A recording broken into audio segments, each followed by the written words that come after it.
नमस्कार दोस्तों, स्वागत है आपका हिंदी नॉलेज शो में। तो दोस्तों, एक बहुत ही बड़ा दावा सामने आया है जिसने भारतीय डिप्लोमेट्स और भारतीय सरकार के कान खड़े कर दिए हैं। ये दावा किया गया है भारत के डिफेंस मिनिस्ट्री के फॉर्मर फाइनेंशियल एडवाइजर की तरफ से। जी हाँ, इन्होंने दावे में कहा है कि भारत पर भी S-400 को लेकर प्रतिबंध अमेरिका लगाएगा। जिस तरीके से तुर्की पर लगे, चीन पर लगे, भारत पर भी ये प्रतिबंध लागू जरूर होंगे।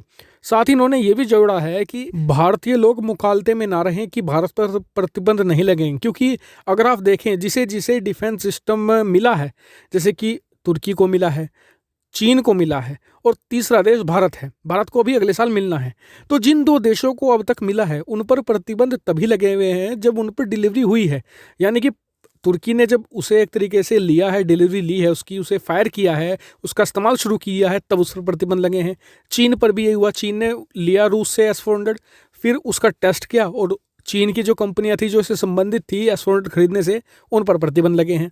तो भारत पर भी यही कहा जा रहा है कि भारत पर प्रतिबंध तभी लगेंगे जब भारत अगले साल, यानी अब से 15 दिन बाद अगला साल 2021 स्टार्ट हो जाएगा, उसके अंत में हमें डिलीवरी मिलेगी, तब उस भारत पर भी प्रतिबंध ये लागू होंगे। तो अब मैं आपको बताने वाला हूं कि क्या इस दावे की सच्चाई है और क्या वाकई में ही भारत पर प्रतिबंध लगाना जो बाइडन के लिए बहुत आसान होगा। तो इस सवाल का जवाब उनके दावे में ही छुपा हुआ है। देखिए, सबसे पहले प्रतिबंध किस पर लगा? चाइना पर लगा। चाइना पर प्रतिबंध क्यों लगा? ये सभी हम लोग जानते हैं कि दोनों देश आपस में खार खाए बैठे हैं। दूसरा नंबर आया तुर्की का।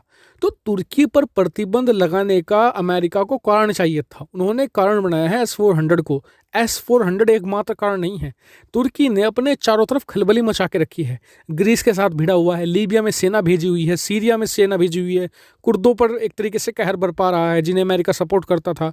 अजरबैजान आर्मीनिया युद्ध में कूद पड़ा और अमेरिका के खिलाफ जिस हद तक बयानबाजी करता है तुर्की, उसको लेकर काफ़ी नाराज हैं। ना सिर्फ यूरोपियन देश, नाटो का जितने भी देश है, जैसे कि अमेरिका भी उसमें शामिल है, वो भी बहुत ज़्यादा नाराज बताए जाते हैं। और इसी को लेकर तुर्की और तुर्की के राष्ट्रपति रजब तैयब अर्दोगान को सबक सिखाने के लिए ये प्रतिबंध लागू किए गए थे। और जब अमेरिका ने तुर्की पर प्रतिबंध लगाया था तो अमेरिका ने एक बात भी जोड़ी थी कि तुर्की एक मूल्यवान सहयोगी है।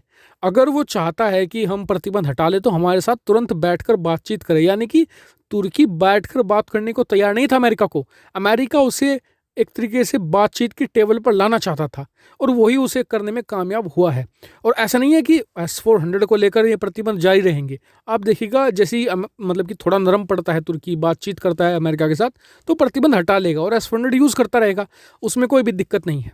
वहीं बात करें भारत का केस, बिल्कुल ही ज़्यादा डिफरेंट है।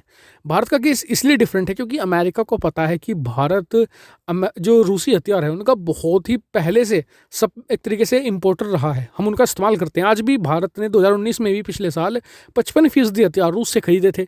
अमेरिका को पता है कि भारत धीरे धीरे ही शिफ्ट होगा। ऐसा नहीं कि एक ताली बजे और भारत इधर से उधर चला गया। किसी भी सेना का हथियारों का ट्रांजिशन दशकों तक चलता है, ये अमेरिका को पता है।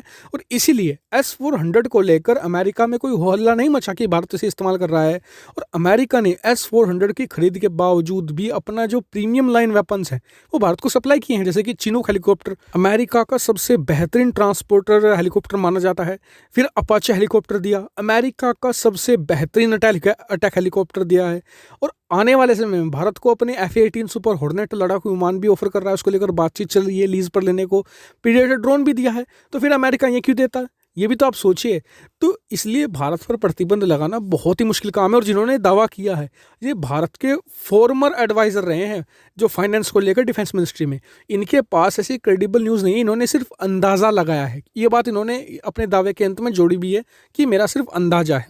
वही मान लीजिए कि अगर भारत पर प्रतिबंध लगा भी देता है अमेरिका, मान लीजिए 1% की लगा दिया प्रतिबंध, तो भारत के पास क्या ऑप्शन है, कैसे भारत निपटेगा इससे? तो देखिए, सबसे पहले तो भारत को हथियारों की कमी नहीं होने वाली आने वाले समय में। ना तो अगर मान लीजिए कि रूस चीन की गोद में जाकर बैठ जाता है, अमेरिका से हम दुश्मनी मोल ले लेते हैं, हम अकेले पड़ जाते हैं। तो सबसे पहली बात, भारत रूस और चीन की तरफ आज की तारीख में क्यों देखता है? इसलिए नहीं कि हथियार चाहिए, जी नहीं। ये एक कारण हो सकता है क्योंकि भारत आने वाले 8 सालों में लगभग हर हथियार खुद बनाने लायक काबिल हो जाएगा। 5वीं पीढ़ी का लड़ाकू विमान भी हम खुद बना लेंगे, 5वीं पीढ़ी का ड्रोन भी हम कुछ खुद बना रहे हैं, स्टेल्थ एमका और ओरा के नाम से। तो वे कंप्लीट हो जाएंगे, हथियारों की कोई इशू नहीं होने वाला है। असली इशू है यूनाइटेड नेशन में। यूनाइटेड नेशन में भारत के पास वीटो पावर नहीं है। एक तो हमें वो पाने के लिए सपोर्ट चाहिए। इसके अलावा मान लीजिए पाकिस्तान लगातार भारत के खिलाफ प्रस्ताव लाता रहता है, तो उन्हें रोकने के लिए वीटो पावर बहुत ज़रूरी होती है। भारत हमेशा से ही एक वीटो पावर देश को अपने पाले में रखता है। पहले रशिया, फिर फ्रांस आ गया भारत के पाले में, और अब तो अमेरिका और ब्रिटेन भी आ गए हैं। मान लीजिए कि अगर अमेरिका चला जाता है, उधर से रूस भी चीन के गोद में बैठ जाता है, तो हमारे पास फिर भी ब्रिटेन और फ्रांस का ऑप्शन है। और ब्रिटेन के प्रधानमंत्री तो हमारे साथ संबंध बेहतर करना चाहते हैं, इसलिए वो हमारे जो आने वाले 26 जनवरी के कार्यक्रम में शामिल भी होंगे। लेकिन मान लीजिए कि ब्रिटेन भी अमेरिका के गोद में बैठ जाता है, तो फ्रांस हमारा बहुत ही अच्छा सहयोगी रहा है। जब हमने परमाणु परीक्षण किया था, तब भी उस समय के फ्रांस के राष्ट्रपति ने कहा था कि भारत को अपनी रक्षा करने का अधिकार है, इसलिए उन्होंने परमाणु हथियार बनाए हैं। और वो यूरोपियन यूनियन से लड़े भी थे। उन्होंने भारत पर प्रतिबंध नहीं लगवाने दिए थे यूरोपियन यूनियन में। यानी कि 100 बात की एक बात कि अगर अमेरिका भारत पर प्रतिबंध लगाएगा तो अपना ही कुछ बिगाड़ेगा, हमारा इसमें कुछ भी नहीं बिगड़ने वाला है। ये बात तो निश्चित है। हालांकि आपका क्या मानना है इस पर कमेंट करके मुझे जरूर बताइएगा। चैनल को सब्सक्राइब करना बिल्कुल मत भूलिएगा और वीडियो को शेयर तो जरूर करिएगा ही। फिलहाल इस वीडियो में इतना ही। वीडियो देखने पर धन्यवाद। Thank you for watching video.